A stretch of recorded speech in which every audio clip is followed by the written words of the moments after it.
Good night বন্ধুরা, কেমন আছো তোমরা সবাই? আশা করছি সবাই খুব ভালো আছো। Welcome back to my channel ঘরকন্যার ব্লগ।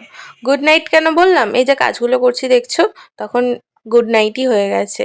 সবাই যখন ঘুমাচ্ছে তখন আমি কাজ করছি। 7:30টার সময় এই সব কিছু নিয়ে বসেছিলাম, আলু কাটতে, ময়দা মাখতে, আমি আর আমার হাজব্যান্ড।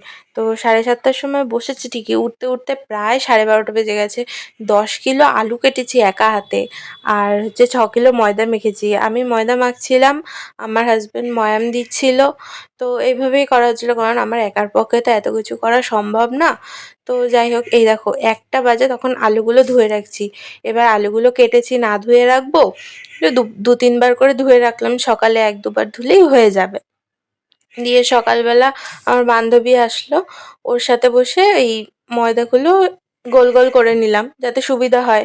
সেই আমাদের কাজটা পুরো বৃথা গেল। সন্ধ্যাবেলা যখন লুচি করব তখন দেখছি সব এক হয়ে গেছে।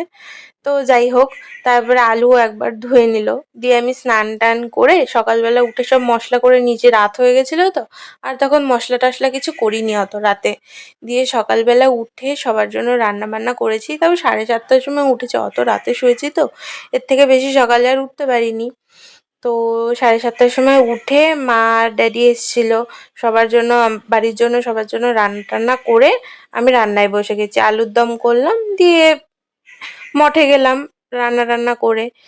দিয়ে এসে লুচি টুচি করেছিলাম। তো মঠেই দেখো, রথে সবাই ধূপকাঠি মোমবাতি দেখাচ্ছে, এরপরে রথটাকে বার করা হবে ওখান থেকে। আরও একটা রথ ছিল, আর গপুও ওখানে ছিল, গপুকেও আনতে হতো। তো আমরা গিয়ে না ওখানে কিছুক্ষণ ছিলাম, তারপরে গপুকে নিয়ে আমি, আমার মা আর আমার বান্ধবী সম্পূর্ণা 3জন মিলে চলে এসেছি, যেহেতু লুচি করতে হতো। দিয়ে দেখো মাও অনেক আনন্দ করেছে মঠে গিয়ে। তো যাই হোক, আজকের ব্লগটা এখানেই শেষ করছি। কেমন লাগলো সবাই কমেন্ট করে জানিও। তো দেখা হচ্ছে পরবর্তী আরেকটি ব্লগে। ততক্ষণের জন্য সবাই খুব ভালো থেকো।